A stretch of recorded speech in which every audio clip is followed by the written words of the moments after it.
حي على الفلاح.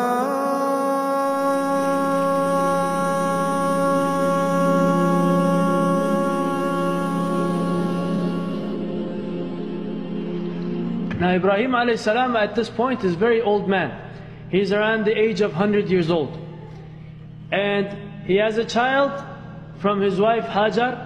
And what happens is Allah subhanahu wa ta'ala commands Ibrahim alayhi salam to take his wife Hajar and his new son. His name is Ismael. He says, take your wife and your son and take them to the middle of the desert and leave them there. Why did Allah subhanahu wa ta'ala ask Ibrahim alayhi salam to do this? Because Ibrahim alayhi salam in his life he had made a dua one time.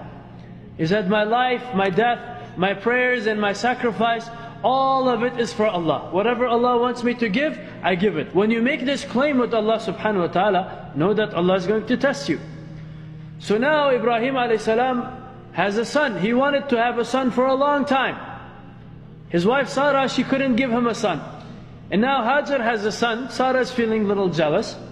And Allah subhanahu wa ta'ala now tests Ibrahim alayhi salam and says, Ibrahim, take your son and your new wife Hajar and take them to the desert and leave them in the desert. In the middle of the desert, in the dunes. And he takes his family, his wife and his baby, and they start walking towards the desert. And Allah tells them to go to this one specific place. It's a valley inside this desert and it has a name. It's called the Valley of Bekka. And Ibrahim alayhi salam takes his wife and his son into this valley and he turns around and he tells them, listen guys, you have to stay here and I'm supposed to leave you here, so I'm going. He turns around and starts leaving. Now Hajar, she's holding a baby in her hand. She's a mother. And so Hajar is there in the desert, she's looking around and she sees there's nothing there. So she goes after Ibrahim saying, Ibrahim, are you going to leave us in the desert? There's nothing here. Ibrahim alayhi salam is walking away and this is not easy for him too. So he's got his back turned to them and he's crying, he's shedding tears and he's walking away, not saying anything. And she's like panicking, she's running after him, Ibrahim, Ibrahim, please talk to me, you're going to leave us here? Ibrahim alayhi salam is quiet and then she says, Ibrahim, did Allah ask you to do this? Ibrahim stops, alayhi salam. He says, yes, this is the command from Allah. Now Hajar, she's been living with Ibrahim for some time. And she's learned about Allah subhanahu wa ta'ala. She knows who is Allah. She knows what Allah subhanahu wa ta'ala's attributes are. She knows Allah subhanahu wa ta'ala is Ar-Rahman Ar-Rahim, the most merciful, the most kind. She knows that Allah is more merciful to His creation than a mother is to her child. So Hajar alayhi salam, she says, oh Ibrahim, if this is the command of Allah, then you keep going, I'll stay here and don't worry about us. Allah will take care of us. Ibrahim, you go, we'll be fine.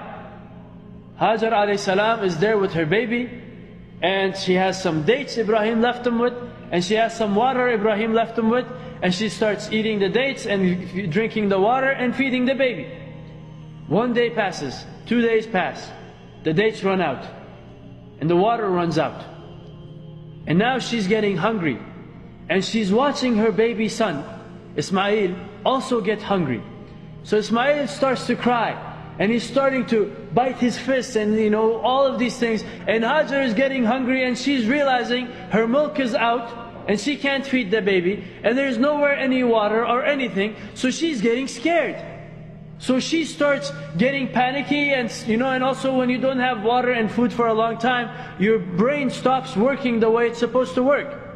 So she starts losing her mind and she starts going crazy and she starts running up this hill looking for help. Nobody's there. She runs back down the hill and she looks at Ismail and she runs back another hill and she's running back and forth between these two hills. And she's in a complete state of panic. She's realizing how panicked she is in. And she's at the same time, she knows Allah is there with her. So she's telling herself, calm down, be quiet, be quiet. Right? She's calming herself down. It's going to work out, Allah is with us. And then she turns around and she looks at where she left Ismail. Ismail is no longer crying.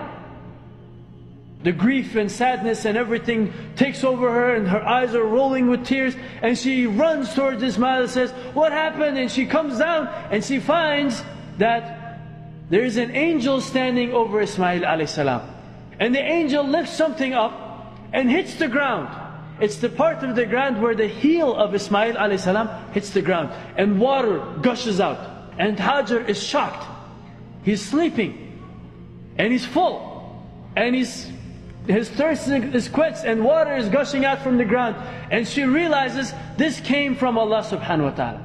So she's still in that panicky state. It still hasn't worn off yet, and so she's still thinking the water might disappear. So she starts building a wall around the water, and she's very in a state of rush, and she's building this wall, and she's saying, "Zamzam, Zamzam, Zamzam, Zamzam," means stop, stop, stop, stop. Because she's watching the water flow away. And she builds this wall around it. Rasulullah sallallahu alaihi wasallam said, "May Allah have mercy on our mother Hajar. If she left the Zamzam alone, it would have become a flowing river in Arabia." So now she's in the middle of the desert, she's got water, and she's got her baby.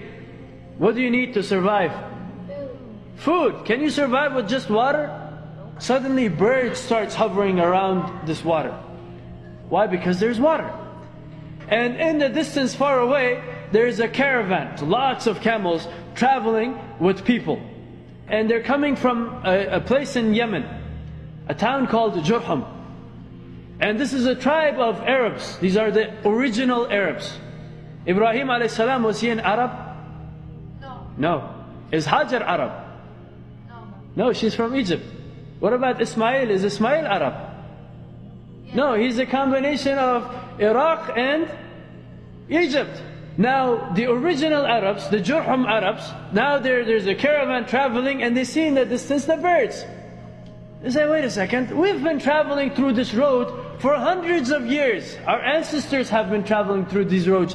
We've never seen water there. What's birds doing there?" So they sent a scout. He finds that there's water, and there's a woman there with her baby. Something amazing happens. The scout goes back and calls all of his men. They all come. And they find Hajar alayhi salam standing with the baby, and the water is there under her feet. And they ask her, "Can we drink from this water?" And her response is even more strange. She says, "You can drink from it now, but this water belongs to me. If you're going to drink from it, you have to pay us." She's in no position to bargain with them. She has nothing, she's just holding her baby. And this water is there, they can just take it from her by force. But she's making demands from them. And even more strange thing is, they say, "Okay, we will do that." Honorable people. And they start settling there. And they set up camps there. And so that place becomes a trade route. So when people are traveling, this is a stop where they stop. So it becomes a caravan village. Tribe from Jurhum settles there. And now she's living among them, and Ismail alayhi salam is growing up with them. And Ismail alayhi salam grows older and older and older, and he has yet to meet his father. He never met his father. Now this is a test from Allah subhanahu wa ta'ala. Allah didn't allow Ibrahim alayhi salam to meet his son for a long time. While on the other side, Ibrahim alayhi salam is known as the father of generosity. One thing happens, a man is, one of his sunnahs, Ibrahim alayhi salam, was that he never ate by himself. He always ate with other people. So Ibrahim alayhi salam, he goes out one time, he can't find anybody to eat with him. He finds one guy, he says, "Come eat with me." So the guy says, okay, he invites him to his house, they bring the plate of food, and they're eating together. And he says, "Bismillah," he starts eating the food, and the man says, "In the name of some gods." He blesses the food in the name of idols. Ibrahim alayhi salam says, "You bless your food in the name of other than Allah? When Allah is the one who created you and gave you life and gives you rizq, get out of my house, you're not welcome here." The man leaves. Ibrahim alayhi salam receives wahi from Allah subhanahu wa ta'ala.